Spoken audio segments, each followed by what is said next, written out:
Dear student, good morning. आज हम लोग जो लेसन 3 है डेमोक्रेसी एंड डाइवर्सिटी, उसका सेकेंड पार्ट पढ़ेंगे, जिसमें है डिफरेंसेस, सिमिलरिटीज एंड डिवीजन। इसके पहले हमने आपको बताया था कि किस तरह से रेशियल डिस्क्रिमिनेशन अमेरिका में किया गया था ब्लैक अफ्रीकन्स के साथ या एफ्रो अफ्रीकन्स के साथ। जॉन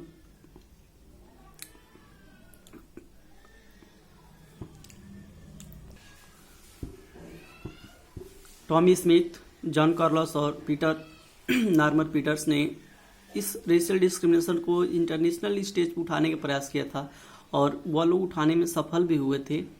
उसी का आज हम लोग नेक्स्ट टॉपिक पढ़ेंगे, differences, similarities and division.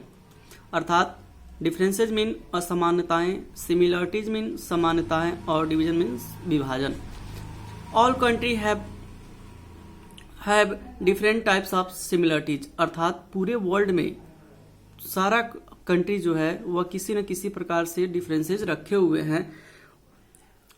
Differences and in the world, this is not matter that any country और स्मॉल और बिग। ऐसा भी हम लोग नहीं कह सकते हैं कि कोई कंट्री छोटा है तो वहाँ डिफरेंसेज नहीं होगा और कोई कंट्री बड़ा है तो नहीं होगा। चाहे वो कंट्री स्मॉल हो, बिग हो, किसी भी प्रकार का हो, वहाँ पे आपको डिफरेंट टाइप्स के सोशल डिफरेंसेस देखने को मिलता है। द फॉर्म ऑफ डाइवर्सिटीज और by language, by culture, by caste, by nation, by religion etcetera. वह आपको सोशल डिफरेंसेस जो हो वह किसी रूप में भी देखने को मिल सकता है, जैसे बाई लैंग्वेज भाषा के आधार पे, बाई कल्चर संस्कृति के आधार पे, बाई कास्ट जाति के आधार पे, बाई नेशन राष्ट्र के आधार पे, बाई रिलीजन धर्म के आधार पर। अर्थात हर कंट्रीज में आपको सोशल डिफरेंसेस देखने को मिलता है, वो किसी भी आधार पे हो सकता है। जैसे इंडिया, माना यह जाता है कि इंडिया वर्ल्ड में सबसे ज्यादा डाइवर्सिटी जो है, चाहे वो लैंग्वेज में हो, चाहे वो कल्चर में हो, चाहे वो रिलीजन में हो, सारे चीजों में यहाँ पे बहुत ही ज्यादा डाइवर्सिटीज देखने को मिलता है। बेल्जियम में आपने पढ़ा था कि बेल्जियम में डच और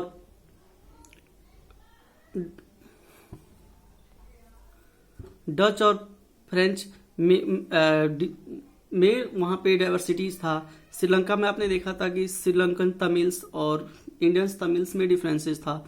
तो वर्ल्ड के अधिकांश कंट्रीज में, अधिकांश क्या पूरे कंट्रीज में आपको किसी न किसी प्रकार को डिफरेंसेस देखने को मिलता है। ठीक है, ये डिफरेंसेज कंट्रीज के लिए अच्छा भी हो सकता है और कंट्रीज के लिए खराब भी हो सकता है। बैड इफेक्ट भी इसका पड़ सकता है देश पे, अगर सही तरीके से एडजस्ट न किया जाता। अगर बेल्जियम में ही कितनी अच्छी तरीके से एकोमोडेशन कर दिया गया था कि वहां पे सिविल वार क्या हो गया, टल गया, लेकिन श्रीलंका में डिफरेंसेज को महत्व नहीं दिया गया। केवल जो मेजोरिटी वाले लोग थे उन्होंने अपना इंपॉर्टेंस दिया और इस तरह से श्रीलंका में सिविल वार जन्म हुआ। ठीक है, इंडिया में इतनी सारी डाइवर्सिटीज होते हुए भी आज इंडिया एक है। ठीक है, तो अगर इंडिया को डिवाइड कर दिया जाए लैंग्वेज और भाषा, लैंग्वेज कल्चर, तो यहाँ पे सैकड़ों कंट्रीज हो जाएंगे, लेकिन इन सारे डिफरेंसेस के बावजूद आज इंडिया क्या है, एक है। नेक्स्ट टॉपिक है ओरिजिन ऑफ सोशल डिफरेंसेज। अर्थात सोशल डिफरेंसेज जो होता है वो कहाँ से उत्पन्न होता है। तो social differences originated by 2 means, अर्थात 2 माध्यमों से मुख्य रूप से सोशल डिफरेंसेज क्या होते हैं, उत्पन्न होते हैं। जिसमें से पहला है based on accident of birth, अर्थात जन्म के आधार पे। कोई भी व्यक्ति कह रहा है कि normally we don't choose to belong to our community, हम अपनी कम्युनिटी को नहीं सिलेक्ट कर सकते हैं। क्यों? We belong to it simply because we are born into it. हम उसी आधार पे उसको सेलेक्ट कर सकते हैं कि हम उसमें क्या है, जन्म लिए हैं। जन्म के आधार पे उसमें हम क्या कर सेलेक्ट कर लेते हैं। जैसे male female, short long, have different physical abilities और डिसेबिलिटीज और रिलेटेड टू बर्थ। ये देखिए, ये जो भी डिफरेंसेज आपको बताए हैं, male female, short long, physically disabilities और एबिलिटीज, यह व्यक्ति की इच्छा पे नहीं होता है। ऐसा नहीं है कि उसके अकॉर्डिंग नहीं होता, वह बाय बर्थ के हिसाब से हो जाता है। तो इस प्रकार के जो डिफरेंसेज होते हैं वह based on accident of birth पे होते हैं। जैसे male female, short long, have different physical abilities और डिसेबिलिटीज। ठीक है, दूसरा जो डिफरेंसेज आता है वह होता है बेस्ड ऑन आवर चॉइस, हमारे चॉइस के हिसाब से। अर्थात हम कभी कभी अपने चॉइस के हिसाब से डिफरेंसेस को क्या करते हैं, सेलेक्ट करते हैं। जैसे सम पीपल आर एथिस्ट, कुछ लोग आशावादी होते हैं, कुछ आशावादी नहीं होते हैं। एथिस्ट मतलब होता है जो भगवान में विश्वास रखता हो। सम पीपल आर हिंदूज और मुस्लिम और बुद्धिस्ट, सिख, अर्थात कुछ व्यक्ति जन्म के बाद भी अपने रिलीजन को क्या कर लेते हैं, चेंज कर लेते हैं। अर्थात उनकी इच्छा अगर नहीं होती है हिंदू धर्म तो हिंदू धर्म छोड़कर बौद्ध धर्म हो जाते हैं। जैसे आपने देखा होगा BR अम्बेडकर को, बहुत सारे लोग ऐसा है कि अपने धर्म को क्या कर लेते हैं, चेंज कर लेते हैं उनकी इच्छा के हिसाब से। अर्थात वह डिफरेंसेज अपनी इच्छा के हिसाब से उत्पन्न कर लेते हैं। Some people are engineer, doctors, teacher, scientist. बहुत देख लीजिए कि हर व्यक्ति का अलग अलग चॉइस होता है और अपनी चॉइस के हिसाब से वह अपना प्रोफेशन भी सिलेक्ट कर लेता है। Some people are players as like footballers, cricketers, athletes etcetera. बहुत सारे जो प्लेयर्स होते हैं जो तो खिलाड़ी ही है, लेकिन उनके जो इंटरेस्ट है वो अलग अलग है। वो अपनी इच्छा के हिसाब से अलग अलग चॉइस को क्या कर लेते हैं, चुन लेते हैं। कुछ फुटबॉलर्स होते हैं, कुछ क्रिकेटर्स होते हैं, कुछ एथलीट्स होते हैं। ठीक है, तो all this formation of social differences to lead based on our choice. अर्थात कहने का मतलब है कि ये जो भी आपको डिफरेंसेज हम आपको बताए हैं, तो ये सारे डिफरेंसेज जो होते हैं वो हमारे इच्छा के हिसाब से कार्य करते हैं। अर्थात हम इन सारी डिफरेंसेज को हम अपनी इच्छा के हिसाब से। अब बात ये आती है कि क्या ये सारे डिफरेंसेज हार्मफुल हैं या बेनिफिशियल है। तो every social difference does not lead to social division. हम ये नहीं कह सकते हैं कि सारी जो डिफरेंसेज होती हैं वह सोशल डिवीजन की तरफ ले जाती है, ऐसा नहीं है। भारत में देख लीजिए इतनी सारी डिफरेंसेज है, फिर भी भारत क्या है, एक है। Social differences divide similar people from one another but they also unite very different people as न। कहने का मतलब है कि सोशल डिफरेंसेज कहीं किसी किसी देश में, जैसे श्रीलंका में दो भागों में उसको डिवाइड कर दिया, या मतलब उसमें वहाँ सिविल वार को जन्म दे दिया। लेकिन वहीं पे आप बेल्जियम को देखिए, बेल्जियम एक में हो गया। भारत में इतनी सारी डाइवर्सिटीज होते हुए भी भारत आज क्या है, एक है। इसको देखने के लिए एक और एग्जाम्पल आप अमेरिका में देखिए कि नॉर्मल न तो अफ्रो अफ्रीकन था और न ही ब्लैक था, लेकिन फिर भी उसने टॉमी स्मिथ और जॉन कार्लोस का साथ दिया। क्यों? क्योंकि उसकी जो इंटरेस्ट था वो उसने जो समाज में बुराई देखा था उसको वह दूर करने का प्रयास किया। तो हम ये नहीं कह सकते हैं कि सोशल डिफरेंसेस जो होता है वह सोशल डिवीजन का कारण हो सकता है, ऐसा नहीं है। ठीक है, अब हम लोग नेक्स्ट टॉपिक पढ़ेंगे, overlapping and cross cutting differences. अर्थात ओवरलैपिंग किसको कहते हैं और क्रॉस कटिंग डिफरेंसेस किसको बोलते हैं। तो ओवरलैपिंग डिफरेंसेस, अर्थात ओवरलैपिंग का मतलब होता है कि एक डिफरेंस दूसरे डिफरेंस से क्या करते हो, मैच करते हो। जैसे when some social differences overlaps with other differences is called overlapping difference. अर्थात कहने का मतलब है कि जब किसी दो व्यक्ति हैं और उनकी एक से अधिक क्वालिटीज वो दोनों से मैच करते हैं तो उसको हम बोलते हैं ओवरलैपिंग। अर्थात ओवरलैपिंग मतलब ये ब्लैक है तो ये भी थोड़ा सा ब्लैक हो सकता है, ये अगर अच्छा है तो इसका भी अच्छा हो सकता है। अर्थात एक दूसरे की जो क्वालिटीज होती है वह थोड़ी बहुत ओवरलैप करती है, मिलती जुलती है। इस प्रकार के जो डिफरेंसेस होते हैं उसको ओवरलैपिंग बोलते हैं। The blacks tend to be poor, homeless and discriminated against to white. अब अमेरिका में देखे कि जो ब्लैक थे वो केवल ऐसा नहीं था केवल ब्लैक थे, ब्लैक होने के साथ साथ वो पुअर भी थे, होमलेस मतलब बेघर भी थे, और डिस्क्रिमिनेटेड अगेंस्ट टू वाइट, और अंग्रेजों के द्वारा विभिन्न प्रकार के भेदभाव से भी वह ग्रसित थे। अर्थात जो ब्लैक थे उनमें एक ही कमी नहीं था केवल वो ब्लैक थे, एक से अधिक उनके अंदर क्वालिटीज क्या होते थे, मैच करते थे। तो इस प्रकार के क्वालिटीज को क्या बोलते हैं, ओवरलैपिंग बोलते हैं। In our country Dalits tend to be poor and landless, they often face discrimination and injustice. Bharat में ही देख लीजिए जो दलित हैं, केवल दलित नहीं, ऐसा नहीं कि वो केवल गरीब ही हैं, गरीब होने के साथ साथ वो लैंडलेस भी हैं, उसके साथ साथ वह इनजस्टिस मतलब अन्याय का भी सामना उनको करना पड़ता है।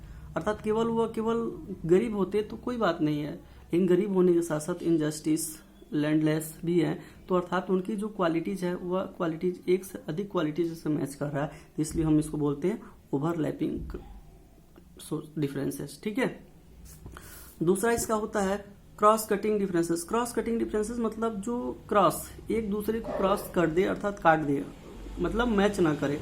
तो when one kind of social differences becomes more important than other and people start feeling that they belong to different communities, it's called cross cutting differences. अर्थात कहने का मतलब है कि डिफरेंसेज इतना बढ़ जाए कि एक व्यक्ति दूसरे से बिल्कुल अलग समझता हो, अर्थात एक व्यक्ति की क्वालिटीज दूसरे व्यक्ति की क्वालिटीज से बिल्कुल मैच ना करता हो। तो इस प्रकार के जो डिफरेंसेज होते हैं उसको हम बोलते हैं क्रॉस कटिंग डिफरेंसेज। जैसे देख लीजिए ये 4 लोग हैं, चारों की क्वालिटीज किसी से भी मैच नहीं कर रही है।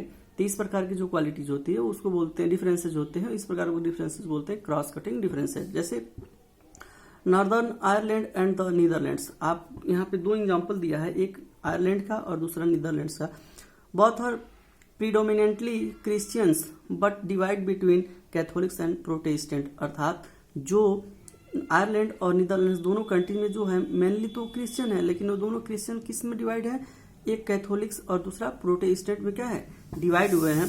अब देखिए इन northern Ireland class and religion overlapping with each poor and you may have suffered a history of discrimination। अर्थात आयरलैंड जो कैथोलिक्स मुस्लिम है वह गरीब होने के साथ क्या है, वह हिस्ट्री विभिन्न प्रकार के जो सामाजिक बुराइयां होती हैं, सामाजिक भेदभाव होते हैं, उससे भी वो क्या हुए हैं, घिरे हुए। ऐसा नहीं है कि वो लोग गरीब हैं, गरीब होने के साथ साथ वह सामाजिक जो भेदभाव है उससे भी वो जुड़े हुए हैं। वहीं दूसरे तरफ देखिए in the Netherlands class and religion tend to cut across each other. अर्थात नीदरलैंड्स में जो मुस्लिम कैथोलिक्स और प्रोटेस्टेंट है वह एक दूसरे से क्या है, बिल्कुल भिन्न है। अर्थात Catholics and Protestants are about equally likely to be poor and rich. उनमें बस एक ही डिफरेंसेज है, या तो वह गरीब है या तो अमीर है, या गरीब अमीर दोनों हैं। ऐसा नहीं है कि गरीब होने के साथ वो ब्लैक हैं, ब्लैक होने के साथ वो लैंडलेस हैं, वैसा कुछ भी नहीं है। ठीक है, तो यह आप 2 एग्जाम्पल्स आपने देख लिया कि क्रॉस कटिंग्स और ओवरलैपिंग का। अब देखिए किस प्रकार के सोशल डिफरेंसेस को मैनेज करना आसान होता है, इजी होता है। तो इसमें कहा गया कि the result is that Catholics and Protestant have had conflict in northern Ireland. अर्थात जो उत्तरी आयरलैंड है उसमें जो प्रोटेस्टेंट और कैथोलिक्स हैं उसमें भेदभाव तो है, ठीक है। Overlapping differences create possibilities of deep social division and tension. अर्थात जहाँ पे एक से अधिक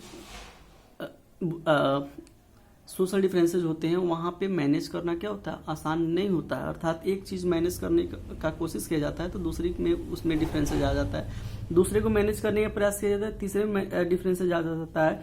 इसलिए करा है overlapping social differences create possibilities of deep social division, मतलब बहुत ही गहरी सामाजिक विभिन्नता को जन्म देती है, एंड टेंशन मतलब तनाव को।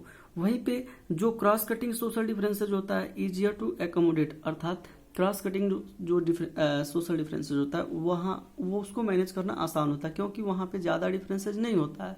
अर्थात मान लीजिए कोई गरीब है अमीर है, 2 लोग हैं गरीब और अमीर, तो गरीब को पैसा दे दिया जाए, इकोनॉमी उनकी मजबूत कर दिया जाए, वो भी क्या होता है, सिमिलर हो गया। लेकिन वही गरीब के साथ ब्लैक भी हो, अदर विभिन्न प्रकार की डिस्क्रिमिनेशन से उससे भेदभाव किया जाए तो मैनेज करना क्या होता है, आसान नहीं होता है। तो इस प्रकार जो क्रॉस कटिंग सोशल डिफरेंसेज होता है वह मैनेज करने में बहुत ही आसानी होता है, बहुत ही आसानी तरीके से मैनेज हो जाता है। अब हम पढ़ेंगे अगला टॉपिक है पॉलिटिक्स ऑफ सोशल डिवीजन, सामाजिक विभाजन की राजनीति। अब इसमें हम पढ़ेंगे कि क्या जो पॉलिटिक्स होती है, राजनीति होती है, वो हमारे सोशल डिवीजन को बढ़ाती है या कम करती है, या उसको इफेक्ट करती है कि नहीं करती है। क्या पॉलिटिक्स, राजनीति। तो कह रहा है कि democracy involves competition among various political parties, कि डेमोक्रेसी जो होती है, लोकतंत्र जो होता है, वह विभिन्न प्रकार के पॉलिटिकल पार्टीज में कंपटीशन पैदा करता है। अर्थात कंपटीशन मतलब प्रतियोगिता उत्पन्न करता है। दूसरा, their competition tends to divide and any society, so we can say that politics affected the social division. तो जब कंपटीशन पॉलिटिकल पार्टीज में होता है तो हर पॉलिटिकल पार्टी चाहती है कि हम विन हो जाए, हम जीत जाए। इसलिए वो क्या करती हैं, विभिन्न प्रकार के समाज में डिवाइड करती है। डिवाइड एंड सोसाइटी मतलब सोसाइटी में विभिन्न प्रकार के डिवीजन को जन्म देती है, अर्थात अपने अपने पक्ष में करने का प्रयास करती है। इस तरह से सोसाइटी जो होता है कई भागों में क्या हो जाता है, डिवाइड हो जाता है। तो इस प्रकार हम कह सकते हैं कि सोशल डिवीजन को हमारे जो पॉलिटिक्स होती है वो क्या करती है, प्रभावित करती है, अफेक्टेड करती है। अब इसका परिणाम देख लेते हैं कि रेंज ऑफ आउटकम्स, इसके क्या क्या दायरे हैं। तो दो है, political division of northern Ireland का देखते हैं और उसके बाद एक नीदरलैंड का देखेंगे। Northern Ireland is the part of United kingdom. जो उत्तरी आयरलैंड था वह किसका पार्ट था, यूनाइटेड किंगडम का था। Northern Ireland want to be become free from UK, अर्थात जो उत्तरी आयरलैंड था वह यूके से फ्री होना चाहता था, मतलब यूनाइटेड किंगडम से फ्री होना चाहता था। Its population is divided into the two major sets of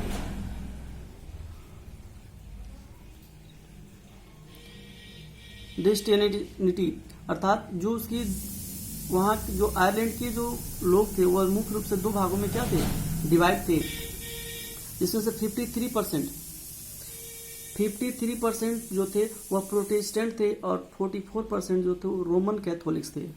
क्या थे, 53% जो लोग थे वह प्रोटेस्टेंट थे और 44% लोग जो थे रोमन कैथोलिक्स थे। जो Catholics correct, the Catholics they are represented by nationalist party and want to free a nation as a republic of Ireland and predominantly Catholic country, अर्थात जो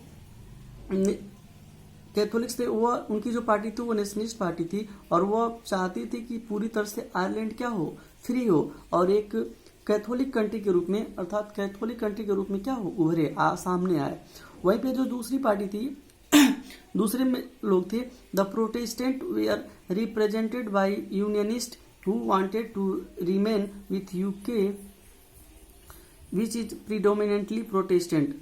दूसरे जो लोग थे प्रोटेस्टेंट वाले लोग वह चाहते थे कि जो यूनाइटेड हो अर्थात आयरलैंड हो वो भी किसका पार्ट हो, यूके का पार्ट हो। वह लोग जो पार्टी का रिप्रेजेंटेटिव करते थे वह थे यूनियन पार्टी, अर्थात प्रोटेस्टेंट लोग यूनियन पार्टी से जुड़े हुए थे और ये लोग चाहते थे कि जो आयरलैंड है वह किसका पार्ट्स हो, यूके का ही पार्ट्स हो, अलग न हो। और किस रूप में, प्रीडोमिनेंटली प्रोटेस्टेंट, अर्थात प्रोटेस्टेंट धर्म के रूप में वो क्या हो, सामने हो। इसमें बहुत ही ज्यादा कॉन्फ्लिक्ट्स बढ़ गया और कह रहे कि hundreds of civilian militants and security forces where killed in the fight between nationalist and unionist. इस नेशनलिस्ट और यूनियनिस्ट की लड़ाई अर्थात राष्ट्रीय और मतलब केंद्रीय के बीच में सैकड़ों हंड्रेड्स ऑफ सिविलियन मतलब सैकड़ों लोग मारे गए। वो मिलिट्री के भी थे, सिक्योरिटी के भी थे, मतलब विभिन्न तरह के हजारों सैकड़ों लोग वहां पे यूनियनिस्ट और नेशनलिस्ट के चक्कर में क्या हो गए, मारे गए। और ये कब तक हुआ, इन 98 तक।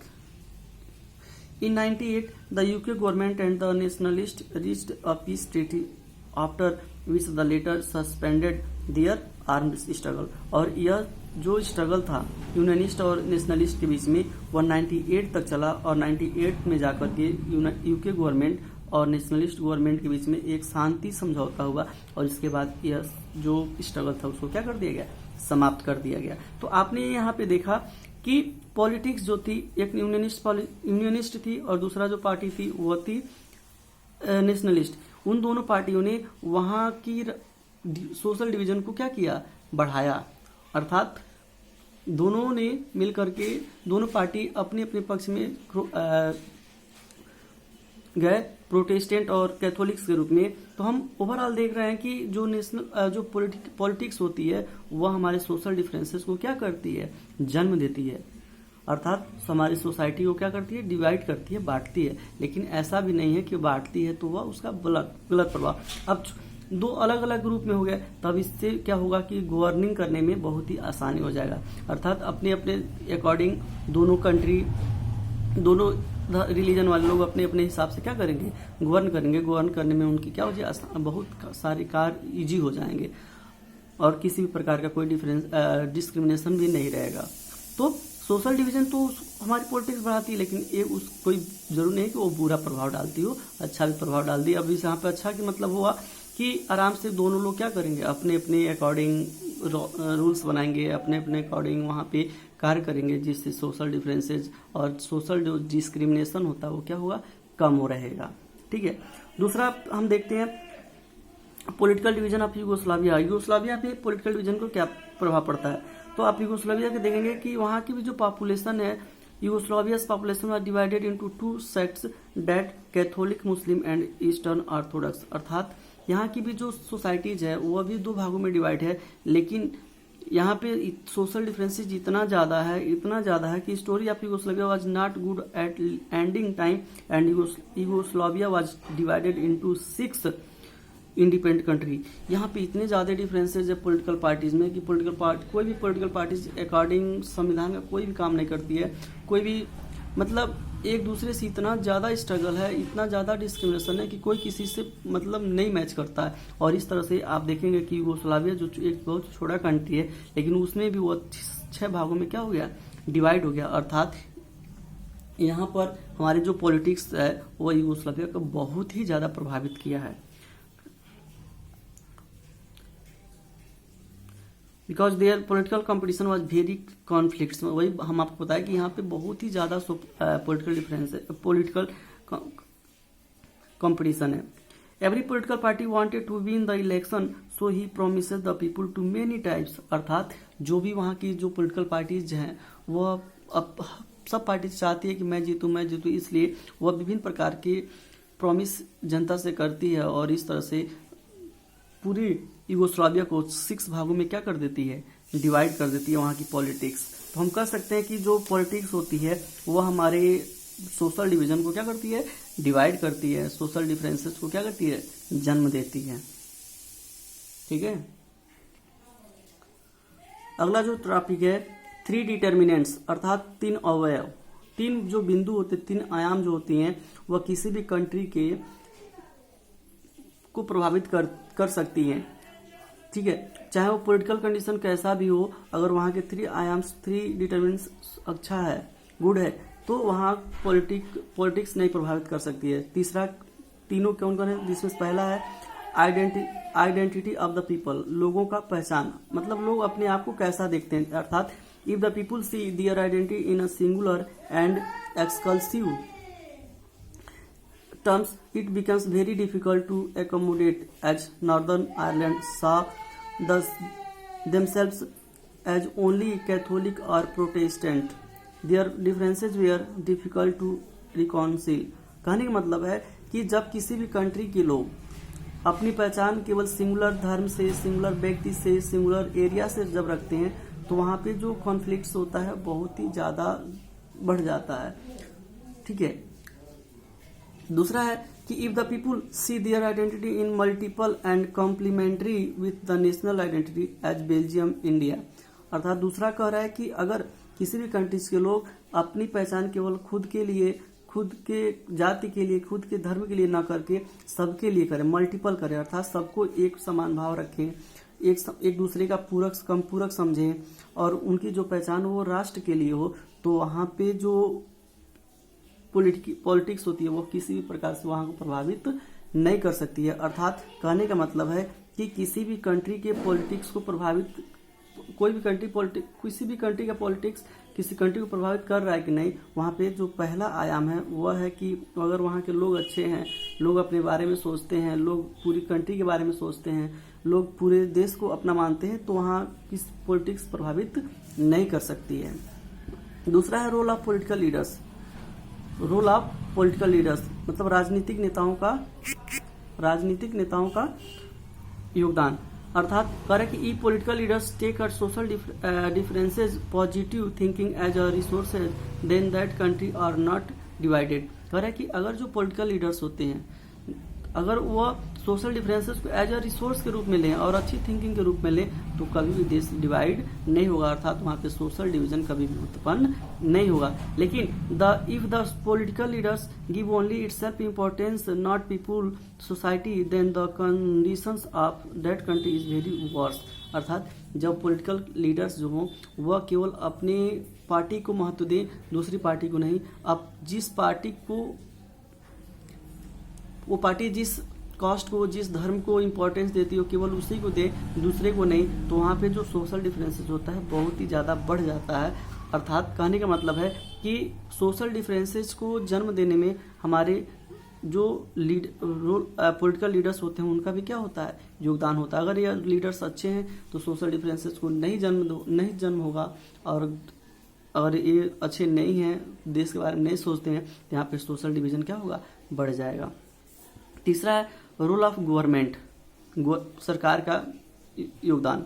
करें कि if government care all religion, caste, language etcetera similar then social differences are good for country. अगर मान लीजिए किसी कंट्री में बहुत ज़्यादा सोशल डिफरेंसेस है जैसे इंडिया में, लेकिन यहाँ की जो गवर्नमेंट है वह क्या करती है, सारे रिलीजन, कास्ट, लैंग्वेज को इम्पोर्टेंट क्या देती है, सिमिलर देती है, अर्थात बराबर देती है। तो हमारे लिए जो सोशल डिफरेंस है जो क्या एज अ रिसोर्स है, हमारे यहाँ कोई भी बुराई नहीं लेकर होता है। लेकिन उस वहीं पे और देखा जाए कि if government did not care similar condition for all the social differences became change in the civil war or social conflicts. अगर जहाँ पे बहुत ही ज़्यादा डाइवर्सिटीज हो, लेकिन वहाँ पे जो कंट्री गवर्नमेंट हो केवल एक ही प्रकार के रिलीजन और एक ही प्रकार के कास्ट को जन्म दे, जैसे श्रीलंका का आपने देखा था कि श्रीलंका में केवल जो सिंहाला तमिल्स थे उन्हीं को इम्पोर्टेंस दिया जाता था, सबको नहीं दिया, इंडियंस तमिल्स को नहीं दिया जाता। तो वहाँ पे क्या हुआ, सिविल वार जन्म हुआ। कहने का मतलब है कि गवर्नमेंट का भी योगदान होता है सोशल डिवीजन को करने में, अर्थात गवर्नमेंट का थिंक और जो वहाँ सोशल डिफरेंसेज होते हैं एज अ रिसोर्स के रूप में होते हैं, तो वो देश क्या होता है, डे बाय डे प्रोग्रेस करता हुआ जाता है, आगे चल जाता है। और गवर्नमेंट अगर उसके सोशल डिफरेंसेज को बैड इफेक्ट में लेती है, अर्थात बंटवारे के रूप में लेती है, तो वहाँ का जो कंडीशन होता है वो बैड कंडीशन हो जाता है। आपने वहाँ श्रीलंका का देखा था।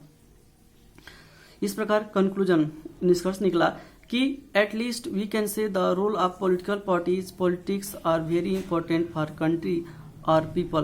कहने मतलब है कि पॉलिटिक्स और पॉलिटिकल पार्टीज का देश के लिए बहुत ही ज़्यादा इंपॉर्टेंस है। अर्थात पॉलिटिकल पार्टीज चाहे तो देश को बना भी सकती है और वो चाहे तो देश को बर्बाद भी कर सकती है। Became different type of political party lead different types of people. ठीक है, politics plays an important role in the social division because the aim of the all types of society completed। अर्थात कहने का मतलब है कि विभिन्न प्रकार के जो पॉलिटिकल पार्टीज होते हैं, विभिन्न प्रकार के रिलीजन, विभिन्न प्रकार के लैंग्वेजेस का रिप्रेजेंटेटिव करती है। तो इस प्रकार से जो पॉलिटिकल पार्टीज होती है वो हर प्रकार के व्यक्तियों के उद्देश्य को, उनकी इच्छाओं को पूरा करती है। तो इस तरह से हम कह सकते हैं कि पॉलिटिक्स जो होती है वह अगर अच्छी है, थॉट इनके अच्छे हैं, तो वह देश को प्रोग्रेसिव मार्ग पर लेकर जाएंगे। अगर वह नहीं अच्छे हैं तो वो देश को क्या कर देंगे, बैड रूट पे लेके चले जाएंगे। ठीक, इस तरह से आपका जो 3rd चैप्टर है डेमोक्रेसी एंड डाइवर्सिटी यहीं पे कंप्लीट होता है। आप इसका क्वेश्चन आंसर सर्च करके लिख लीजिएगा, अपने नोट बना लीजिएगा, और जो भी चैप्टर में समझ में नहीं आएगा, जो भी टॉपिक समझ में नहीं आएगा, आप मुझे पर्सनल नंबर पे कॉल करके या व्हाट्सएप करके आप कंफर्म कर सकते हैं। थैंक्स।